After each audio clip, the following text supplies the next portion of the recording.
いやー、今年のロレックスの新作あっち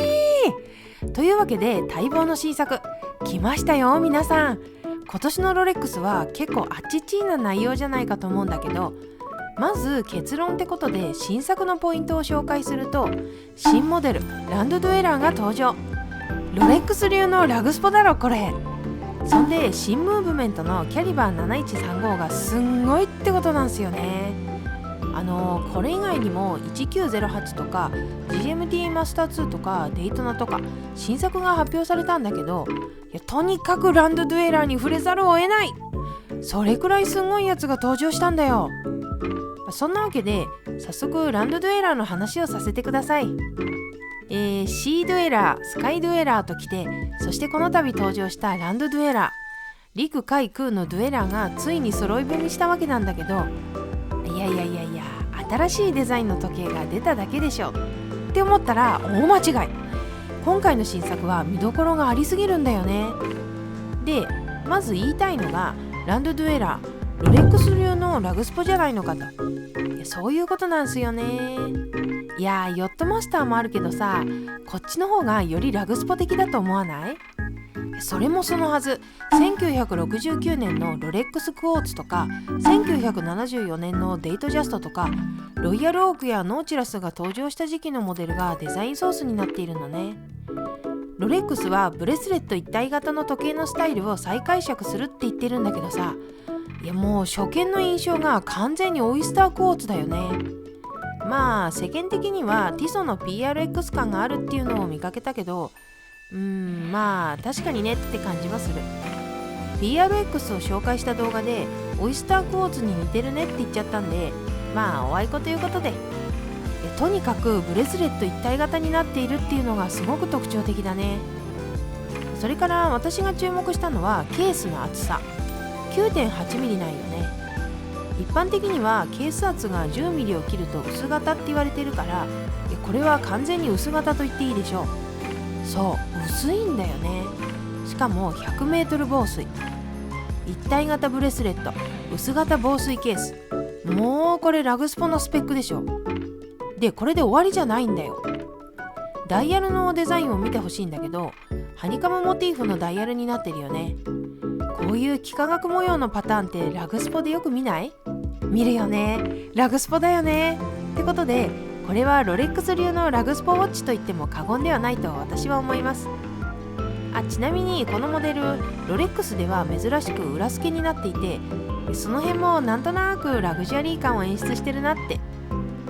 まあデザインに関してはそんな感じなんだけど、変な話、今までの話したことって前座になっちゃうんだよね。今からする話を聞いたらデザインなんて霞んでしまうようなレベルなんです。それでこの時計の一番の注目ポイントって何かというと、新しいムーブメントなんだよ。しかもこのムーブメント、既存のやつをちょっと改良したとかじゃないの。機械式時計の心臓部ともいえる脱震機の機構が全く新しいものになったんだよ。すごいでしょ？どういうことかというと、今広く一般的に使われているのがスイスレバー脱震機ってやつなのね。こんな感じでアンクルっていう二股になっている部品と雁木車で構成されているんだけど、今回のロレックスの新ムーブメント全く違うんよね。ダイナパルスエスケープメントっていうものになったと。雁木車が2つ並んでいて、回転運動によって動力が伝わるようになってるの。スイスレバー脱震機のスライドによるものと比べてエネルギーの伝達効率が良くなっていると。でこれナチュラル脱震機に似ているんだけど、構造が違っているそうで、ロレックスの脱震機の方は片方の雁木車だけが動力を伝えるらしいのね。この機構を調べてみたんだけど、正直難しくてちゃんと理解できなくて、まあ高効率であったりそういうメリットがありますよってことだよね。でそれ確かになって思うところがあって、このムーブメントのもう一つの特徴のハイビートってとこ、振動数が毎時36000振動になっているんだけど、今までのロレックスって28800振動なのね。振動数が上がるってことは精度が良くなるってことで、このアップデートはロレックスらしいと思ったんだけど、でも振動数が上がると一般的にはパワーリザーブは短くなっちゃうんだよね。なんだけどランドドゥエラーってパワーリザーブが66時間もあって、例えば1908も66時間だから変わってないんだよね。だからよりハイビートかつロングパワーリザーブが実現しているんだけど、その立役者が新しいダイナパルスエスケープメントなのかなと。まあすごいの一言だよね。それだけじゃなくて脱進機の部品がシリコンでできていたり、添付の軸がセラミックでできていたりするんだけど、そのおかげで対磁性対衝撃性が高くて温度変化に強かったり、すごく実用性に優れたものになっているんよね。素材もそうだし、さっきの動力の伝達効率がいいってことは摩耗も少ないだろうから、オーバーホールの頻度も減るのかななんて思っちゃったけど、振動数は上がってるし、どの程度影響があるのかは分かんないけど気にはなりますね。でまあそんな感じの新ムーブメントなんだけど、正直ロレックスの既存のムーブメントってこれ以上何を進化させるんだっていうくらい完成度が高かったからびっくりするよね、この進化。いやえぐいってロレックス。こういう進化系脱進機の元祖ってオメガの高アクシャル脱進機かなって思うんだけど、最近だとグランドセイコーがデュアルインパルス脱進機を出してきたりして、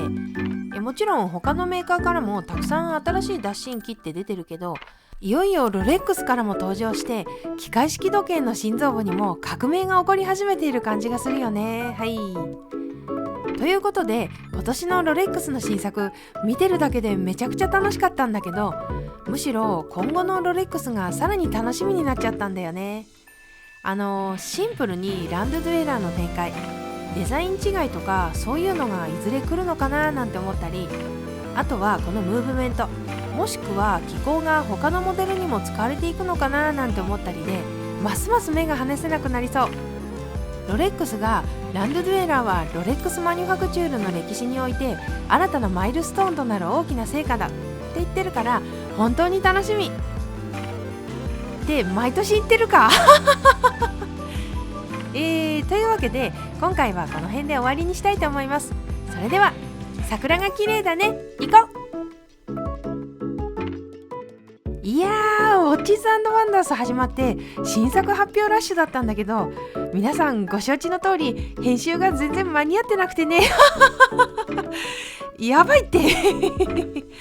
っていうか4月1日っていうめちゃくちゃ忙しい時期にこんなイベントを開催するのが間違っているっていう風に思うんだけど、いやまあそれはいいとして、私の大好きなジャガールクロトとかね、めちゃくちゃいい新作出してたりするわけですよ。だから新作トークやりたいんだけどね。